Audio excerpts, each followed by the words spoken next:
हरियाणा पलवल के गांव सोजवाड़ी निवासी सोहनपाल फरीदाबाद जिला जेल नीम का गांव में इसी महीने की 16 मई से एक विचाराधीन कैदी के रूप में बंद था, जिसकी संदिग्ध परिस्थितियों में मौत हो गई।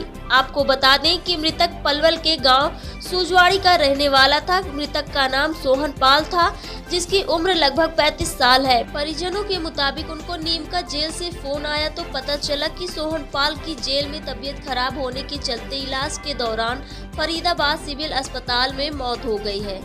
वहीं मृतक सोहनपाल परिवार के लोगों ने जिला जेल के अधिकारियों पर इलाज सही और समय पर न कराने और अस्पताल प्रशासन पर इलाज में लापरवाही का आरोप लगाते हुए आरोपियों के खिलाफ सख्त कार्रवाई की मांग की है। देखिए ये report Haryana bureau chief Santosh Sharma के साथ। जी, एक नीम का जेल में मृत्यु हुई है, क्या मामला है, क्या सूचना मिली थी? हमारे पास तो एक लेटर आया था कि ऐसे एक सोरन नाम का था कि विचाराधीन और उसकी तबीयत ज़्यादा ख़राब हो गई और वो हॉस्पिटल में एक्सपायर हो गया।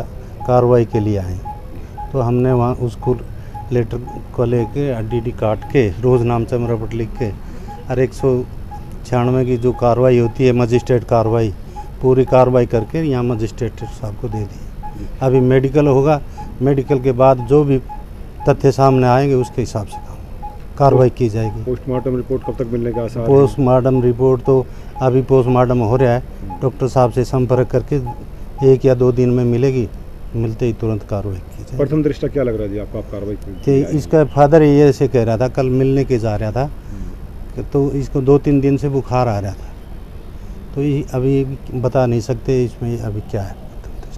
अब पुलिस इसमें क्या कार्रवाई करी है जी? पुलिस नहीं की, मजिस्ट्रेट कार्रवाई हुई है जी। अभी मजिस्ट्रेट के लिए आए ना आप तो? मैं तो तफ्तीश के लिए मजिस्ट्रेट के सहायक के लिए आया हूँ, उनकी कागज़ों की पूर्ति के लिए। कौन से थाने से आप? मैं सिटी सदर थाने से हूँ, सदर बल्लभगढ़ से। जो भी कार्रवाई करें मजिस्ट्रेट साहब कर रहे हैं और मजिस्ट्रेट साहब ने फादर के उनके सबके बयान लिए हैं। इलाका मजिस्ट्रेट है, इनके यहाँ पेश किया, उन्होंने सीधा वहाँ नीम की जेल रवाना कर दिया 16 तारीख को। चलो कोई बात नहीं, जमानत हो जाएगी, करा लेंगे सेशन में जाके। अब वो मैं मिलने गया था कल, तो फ़ोन पर उसने मुझे बताया था परसों कि पापा मेरे को बुखार आ गया था लेकिन ठीक हो गया, बुखार टूट गया।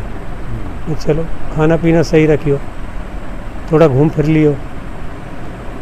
कल मैं मिल के आया तो कल भी वो बुखार बता रहा था, लेकिन इन्होंने उसको दवाई नहीं दिलाई।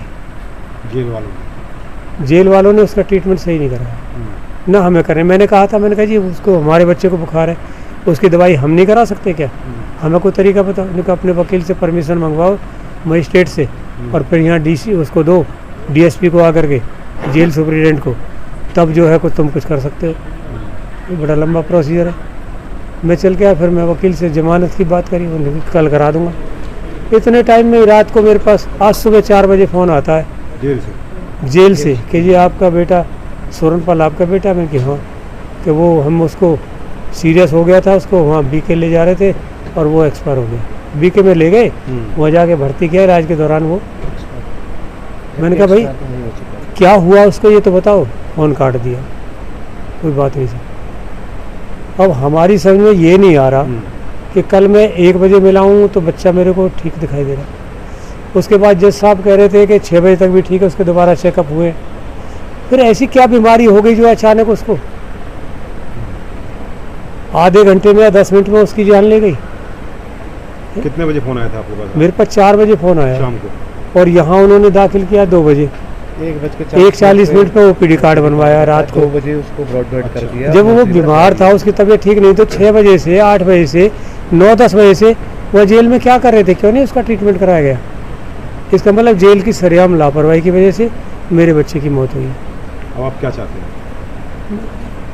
मैं तो ये चाहता हूँ, मेरा बच्चा तो वापस नहीं आएगा, लेकिन कम से कम प्रशासन को इतनी नसीहत तो मिले कि कम से कम किसी और का तो नुकसान आगे से ना हो। दोषी अधिकारियों के खिलाफ, दोषियों के खिलाफ कार्रवाई तो हो, जो आगे किसी के साथ वो ऐसा ना करे। मैं तो, मेरा इकलौता बेटा था, मैं तो सब कुछ खो बैठा हूँ, लेकिन कोई मेरे जैसा कोई और भी तो सफ़र ना करे वहाँ, इसलिए उनके खिलाफ कार्रवाई तो होनी चाहिए, चाहे जो भी है उसमें। लेकिन हमें लगता नहीं कि यहाँ, क्योंकि यहाँ तो भाईचारा ज़्यादा चलता है, मेल मिलाप ज़्यादा चलता है। जज साहब भी कुछ थोड़ी सी उनकी भाषा में समझ रहा था। जब बात कर रहे थे तो कह रहे थे कि किसी ने मारा तो नहीं। मैंने कहा जी मैं कब कह रहा हूँ किसी ने मारा, कि चोट के निशान वगैरह देख लो, इन बातों से क्या लेना देना।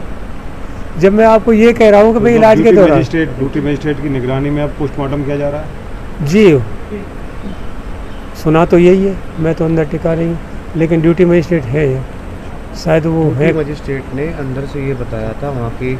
मनोज कुमार नाम है। मनोज जी, आपके भाई की डेथ हुई है जेल के अंदर, क्या मामला है, कब हुआ? मामला ये है जी, आज सुबह फ़ोन आया था तकरीबन 4 बजे के आसपास। पुलिस के किसी मुलाजिम ने, वहाँ पर जेल प्रशासन के मुलाजिम ने फ़ोन किया था कि आप आ जाइए वीके हॉस्पिटल, आपका बच्चा एक्सपायर हो गया। वो 16 मई को किसी झूठे मुकदमे में उसको अरेस्ट किया गया था। मुकदमा 1 साल से ट्रायल में था और उस केस में उनसे पैसे भी लिए गए थे। 11 लाख रुपए एक लिए थे, 2.5 लाख रुपए एक लिए थे कि भाई FIR नहीं होगी, और झूठे मुकदमे में उनको फंसाया गया। और कहीं ना कहीं जेल प्रशासन की मिलीभगत से और नेग्लिजेंसी की वजह से उस बच्चे की डेथ हुई। अगर समय से उनको इलाज मिल जाता, हो सकता है वो बच्चा जिंदा होता। क्योंकि कल भी मिलने गए थे परिजन हमारे, तो बच्चे को हल्का सा फीवर था। आज जब सुबह मजिस्ट्रेट साहब से बात हुई तो उनका कहने का मतलब ये था कि उल्टी और दस्त की वजह से बच्चा एक्सपायर हो गया। 37 साल का एक हच्चा खट्टा बट्टा लूज मोशन से तो नहीं एक्सपायर हो सकता, कुछ तो रीज़न रहा होगा अंदर। क्या मानते हैं इसमें जेल प्रशासन की लापरवाही? पूरी लापरवाही है। क्या कार्रवाई मांगते हैं? दोषियों को सज़ा होनी चाहिए और किसी और निर्दोष के साथ जो है भविष्य में ऐसा ना हो।